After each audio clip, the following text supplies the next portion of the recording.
Hello class 9th, welcome in dear science. मैं हूं अरुण कुमार यादव और आज हम देखने वाले हैं जो आपका चैप्टर नंबर 1 है। इस पे बेस्ड कुछ इंपॉर्टेंट क्वेश्चंस। बेसिकली जो यहाँ पर इस वीडियो में हम क्वेश्चंस देखेंगे वो इवेपोरेशन के ऊपर बेस्ड होंगे, क्योंकि जो इवेपोरेशन है ये बहुत ही इंपॉर्टेंट टॉपिक है इस चैप्टर का। हर साल इसके ऊपर कुछ ना कुछ क्वेश्चंस जरूर पूछे जाते हैं। तो पहले मैं आपको समझा देता हूँ हल्का सा कि इवेपोरेशन क्या होता है और ये किन फैक्टर्स पे डिपेंड करता है। उसके बाद हम क्वेश्चंस की बात करेंगे। ठीक है, याद रखना कि इस टॉपिक पे क्वेश्चन हर साल पूछा जाता है 100%। ठीक है, तो पहले समझते हैं इवेपोरेशन होता क्या है और किन फैक्टर पे डिपेंड करता है, ताकि जब मैं आपको क्वेश्चंस समझाऊं तब आपको पूरा क्लियर रहे कि मैं जिन फैक्टर्स की बात कर रहा हूं उनसे किस तरह से इंक्रीज या डिक्रीज हो रहा है। ठीक, चलिए तो यहाँ पर देखो, इवेपोरेशन की सिंपल सी डेफिनेशन है, phenomena of change of liquid into vapours at any temperature below its boiling point is called evaporation. मतलब कि कोई भी लिक्विड है वो अगर वेपर्स में चेंज होता है अपने बॉइलिंग पॉइंट से नीचे, तो उस फिनोमिना को हम बोलते हैं इवेपोरेशन। जैसे आपने देखा होगा कि आप पानी कहीं पे ठीक है रख दो तो पानी धीरे धीरे सूखने लगता है। क्यों? क्योंकि जो पानी है वो धीरे धीरे वाष्प बन जाता है, वेपर्स बन जाता है। ठीक है, अब वहाँ पे वो पानी उबल नहीं रहा है, यानी कि जो बॉइलिंग पॉइंट है उससे नीचे ये सरफेस फिनोमिना हो रहा है। मतलब जो सरफेस की परत होती है पानी की वो धीरे धीरे एनर्जी गेन करती है और वेपर्स में चेंज हो जाती है। ठीक है, अब यहाँ पर सबसे इम्पोर्टेंट चीज़ आती है कि वो कौन से फैक्टर्स हैं जो इवेपोरेशन को अफेक्ट करते हैं, मतलब जिनसे इवेपोरेशन के रेट में फ़र्क पड़ता है। तो यहाँ पर देखो ये मेन 4 फैक्टर हैं, ठीक है, जिनकी वजह से इवेपोरेशन का रेट इंक्रीज हो जाता है। किस तरह से इंक्रीज होता है ये भी मैं आपको एक एक करके समझाऊंगा एक एग्जांपल से। पहले मैं इसको रीड कर देता हूँ। यहाँ पे लिखा है the rate of evaporation increases with increase of surface area, increase of temperature, decrease in humidity and increase of wind speed. यानी कि अगर सरफेस एरिया में इंक्रीज हुआ है तो इवेपोरेशन का रेट बढ़ जाएगा, इंक्रीज हो जाएगा। और अगर टेम्परेचर इंक्रीज हुआ है तब भी इवेपोरेशन का रेट बढ़ जाएगा। ह्यूमिडिटी कम हुई है तो इवेपोरेशन का रेट बढ़ेगा, और अगर विंड की स्पीड ज़्यादा हुई है तो इवेपोरेशन का रेट बढ़ेगा। अब ये कैसे बढ़ता है इसको समझने के लिए मैं आपको सिंपल सा एग्जांपल देता हूँ, ताकि आपको ये समझ में आ जाए कि इनके साथ साथ ये इवेपोरेशन का जो रेट है वो बढ़ क्यों रहा है। सिंपल सा एग्जांपल समझो। मान लो आपके पास एक शर्ट है, ठीक है, आपने वो शर्ट पानी में भिगो दिया, वो शर्ट गीली हो गई है। ठीक है, अब आपको वो शर्ट सुखानी है। सुखाने का मतलब क्या है कि शर्ट ने जितना पानी एब्जॉर्व किया है वो धीरे धीरे इवेपोरेट हो जाए तो वो शर्ट सूख जाएगी, सिंपल सा है। अब पहला जो पॉइंट है इसको देखो, यहाँ पे लिखा हुआ है इंक्रीज ऑफ सरफेस एरिया। आप सिंपल सी बात समझो कि आप अगर उस शर्ट को, ठीक है, मोड़ मार के एक स्फेयर बना दो, गोला बना दो और कहीं कोने में रख दो तो वो सूखने में ज़्यादा टाइम लेगी। लेकिन अगर आप उसी शर्ट को कहीं तार पे फैला देते हो अच्छे से तो वो जल्दी सूख जाएगी। अब दोनों केसेस में आपने शर्ट का एक स्पेयर बना दिया, मोड़ मार के रख दिया, या फिर शर्ट को आपने अच्छे से फैलाया, इन दोनों केसेस में चेंज क्या हुआ? Surface area. जब आप फैला के सुखा रहे हो शर्ट को तो उसका सरफेस एरिया ज़्यादा कांटेक्ट में है बाहर, ठीक है, तो वहाँ पे वो शर्ट जल्दी सूख जा रही है। क्यों? क्योंकि सरफेस एरिया बढ़ने से जो इवेपोरेशन का रेट था वो बढ़ चुका है। ठीक है, तो पहला पॉइंट आपको समझ में आ गया कि अगर सरफेस एरिया इंक्रीज होगा तो वहाँ पे इवेपोरेशन का रेट बढ़ जाएगा। ठीक है, ये पॉइंट आप चारों समझ लो, क्योंकि जब भी क्वेश्चन आएगा इसके ऊपर तब आपको इन्हीं चारों पॉइंट्स में से वहाँ पे समझना होगा कि क्वेश्चन किस पॉइंट पे है, और आपको वही पॉइंट के हिसाब से आपका आंसर लिखना होगा अगर आप बिल्कुल करेक्ट आंसर लिखना चाहते हो तो। ठीक है, दूसरी अगर हम बात करें दूसरे पॉइंट की, दूसरा पॉइंट क्या है कि अगर टेम्परेचर में इंक्रीज होगा तो इवेपोरेशन के रेट में इंक्रीज होगा। इसको भी बिल्कुल इसी एग्जांपल समझ सकते हो, शर्ट वाले एग्जांपल से। सेम वही गीली शर्ट आपके पास है, आप उसको सर्दियों में सुखा रहे हो और गर्मियों में सुखा रहे हो। दोनों में क्या होगा कि सर्दियों में वो देर में सूख रही है, लेकिन गर्मियों के टाइम पे वो जल्दी सूख जा रही है। तो यहाँ पे सर्दी और गर्मी में टेम्परेचर का ही तो डिफरेंस है, यानी कि जब टेम्परेचर ज़्यादा था तो वो शर्ट जल्दी सूख रही है, यानी कि इवेपोरेशन का रेट टेम्परेचर के इंक्रीज होने से बढ़ जा रहा है। ठीक है, जितनी जल्दी शर्ट सूख जा रही है इसका मतलब उतनी जल्दी उसका पानी इवेपोरेट हो रहा है, सीधी सी बात है। ठीक, तो ये भी आपको समझ में आ गया। अगर मैं तीसरे पॉइंट की बात करूं तो यहाँ पे लिखा हुआ है डिक्रीज इन ह्यूमिडिटी। अब ह्यूमिडिटी का क्या मतलब होता है पहले इसको समझ लो। ह्यूमिडिटी का सिंपल सा अगर मैं आपको एक सरल भाषा में बताऊं तो इसको आप समझो कि हवा में पानी की मात्रा कितनी है। ठीक है ना, पानी का जो वाष्प है वो हवा में कितना है, उसी को हम बोलते हैं ह्यूमिडिटी। ठीक, अब अगर ह्यूमिडिटी ज़्यादा होगी, मतलब हवा में ही पानी की मात्रा ज़्यादा होगी, अब ये पानी हमें दिखता नहीं है, ठीक है ना, ये वाष्प के रूप में रहता है, पानी के छोटे छोटे कण। तो यहाँ पे अगर ह्यूमिडिटी ज़्यादा होगी तो जाहिर सी बात है भाई कि जो शर्ट का एग्जाम्पल अगर मैं लूँ तो देर से सूखेगा। यानी कि ह्यूमिडिटी कम होगी, अगर ह्यूमिडिटी के डिक्रीज होने से, जितना ह्यूमिडिटी डिक्रीज होगी इवेपोरेशन उतना फास्ट होगा। ठीक, ये भी आपको समझ में आ गया। अगर मैं चौथे पॉइंट की बात करूँ तो इसमें लिखा है इंक्रीज इन विंड स्पीड, यानी कि अगर हवा की गति बढ़ती है तो इवेपोरेशन तेज होता है।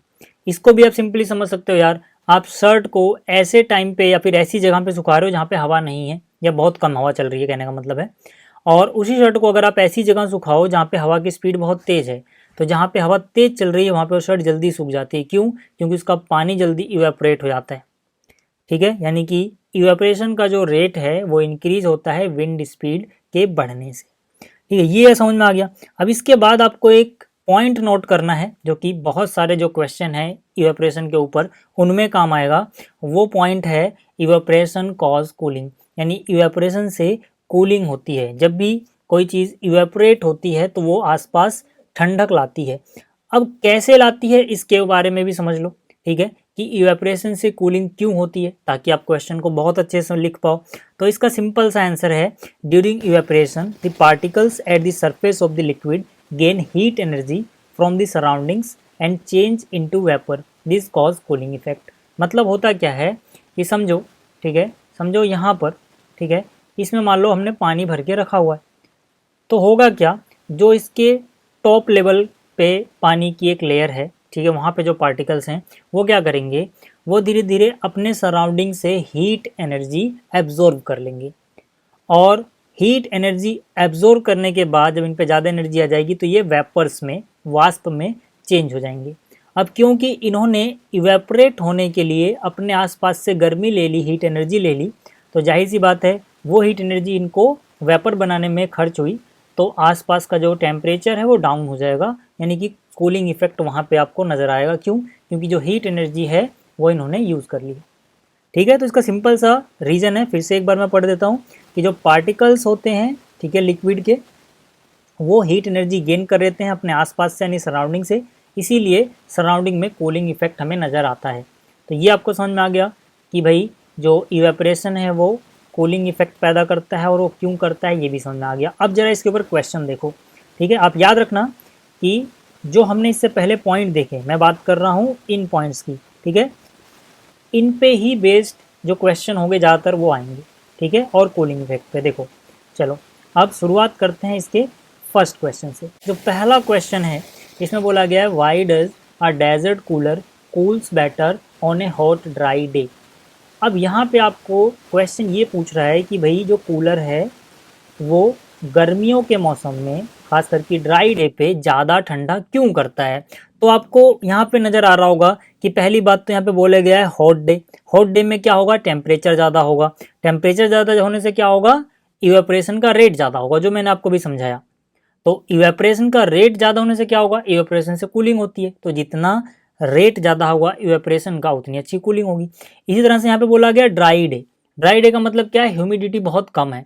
तो अभी मैंने आपको बताया था कि ह्यूमिडिटी कम होने से भी इवेपोरेशन का रेट बढ़ता है, ठीक है। तो यहाँ पे टेम्परेचर ज़्यादा है और ह्यूमिडिटी कम है, टेम्परेचर ज़्यादा होने से और ह्यूमिडिटी कम होने से दोनों से ही इवेपोरेशन का रेट बढ़ेगा, और जितना ज़्यादा इवेपोरेशन होगा उतना कूलिंग इफेक्ट अच्छा होगा, ठीक है ना। इसीलिए जो डेजर्ट कूलर है वो बढ़िया कूलिंग करता है हॉट ड्राई डे पे, ठीक है। तो इसका आंसर हम लिखेंगे कैसे वो भी देख लो। मैंने यहाँ पे लिखा है, a desert cooler cools better on a hot dry day due to cooling effect of evaporation. सबसे पहले तो आपको ये पॉइंट चिपका देना है। जैसे ही टीचर की नज़र इस पे पड़ेगी तो उसे ये समझ में आएगा कि आप इस क्वेश्चन को अच्छे से समझ रहे हो और टू द पॉइंट आंसर लिख रहे हो। क्यों? क्योंकि यार इस क्वेश्चन के जो बेसिक थीम है ना वो यही है कि बच्चे को ये पता हो कि भैया इवेपोरेशन से कूलिंग इफेक्ट होता है, तभी तो ठंडा करेगा। अब मेन पॉइंट पे आते हैं, क्योंकि इस क्वेश्चन में इन्होंने हॉट ड्राई डे यूज़ किया हुआ है, तो वो ये देखना चाहते हैं कि बच्चे को इन दोनों फैक्टर्स के बारे में पता हो कि भाई हॉट होने से क्या फ़र्क पड़ रहा है, ड्राई होने से क्या फ़र्क पड़ रहा है इवेपोरेशन पे। तो इस पर हम लिखेंगे, on a hot dry day temperature is high and humidity is low, and we know that rate of evaporation is high when temperature is high and humidity is low, ठीक है, तो ये आपको समझ में आ गया। फिर से एक बार समझा देता हूँ कि भाई हॉट ड्राई डे पे टेम्परेचर हाई होता है और ह्यूमिडिटी लो होती है। टेम्परेचर हाई होने से इवेपोरेशन का रेट बढ़ जाता है और ह्यूमिडिटी लो होने से भी इवेपोरेशन का रेट बढ़ जाता है। अब क्योंकि यहाँ पे इवेपोरेशन ज़्यादा हो रहा है और हमें पता है कि इवेपोरेशन से कूलिंग इफेक्ट पैदा होता है, इसीलिए जो कूलर है वो हॉट ड्राई डे पे बेटर कूलिंग करता है। ठीक है, ये समझ में आ गया। अगला क्वेश्चन देखते हैं। ये भी क्वेश्चन बहुत बार पूछा जाता है। ठीक है, हो सकता है आपको देखने को मिले किसी टेस्ट में या फिर फाइनल एग्जाम में भी। ठीक है, बहुत इंपॉर्टेंट क्वेश्चन हैं ये। यहाँ पे बोला गया how does the water kept in an earthen pot, जिसे हम मटका कहते हैं, बिकम्स कूल ड्यूरिंग समर, मतलब गर्मियों में मटके में रखा पानी ठंडा क्यों हो जाता है, इसका कारण पूछ रहा है। सिंपल सी बात है, इसका आंसर सिंपल सा हो जाएगा। Earthen pot has टिनी pores, water comes out from this pores and evaporates. मतलब जो अर्थ का पॉट है, यानी कि अर्थन पॉट है, मिट्टी का जो घड़ा है, उसमें छोटे छोटे छेद होते हैं, बहुत पतले पतले। वो हमें डायरेक्ट दिखते नहीं है नंगी आंखों से, वो बहुत छोटे होते हैं। आप इसको ऐसे भी समझ सकते हो कि जब भी मटका में पानी भरा हुआ है, तो अगर आप मटके को बाहर से, ठीक है, हाथ लगाओगे तो आपके हाथ में हल्की हल्की नमी आ जाएगी। ठीक है ना, वो असलियत में क्या है, पानी के कण ही तो हैं जो अंदर से बाहर आ गए हैं, क्योंकि वो जो घड़े का बॉडी है, ठीक है ना, उसमें जो छोटे छोटे पोर्स हैं उनसे पानी एब्जॉर्ब होकर बाहर आ चुका है। ठीक, और जब ये पानी बाहर वाली सतह पे आ जाता है थोड़ा सा, तो ये इवेपोरेट होने लगता है। और हमें पता है, and we know, evaporation cause cooling, evaporation से कूलिंग होती है। ठीक है, so we can say water kept in an earthen pot और मटका becomes cool during summer due to cooling effect of evaporation. इसीलिए अभी मैंने थोड़ी देर पहले आपको वहाँ पे लिखा हुआ था कि ये इंपॉर्टेंट पॉइंट है, कौन सा, कि इवेपोरेशन से कूलिंग होती है। क्योंकि जितने भी क्वेश्चन इवेपोरेशन के ऊपर पूछे जा रहे हैं, ठीक है, सब में इसी इफेक्ट के बारे में बात होगी, तो आपको ये पॉइंट अच्छे से क्लियर होना चाहिए। अगला क्वेश्चन देख लेते हैं।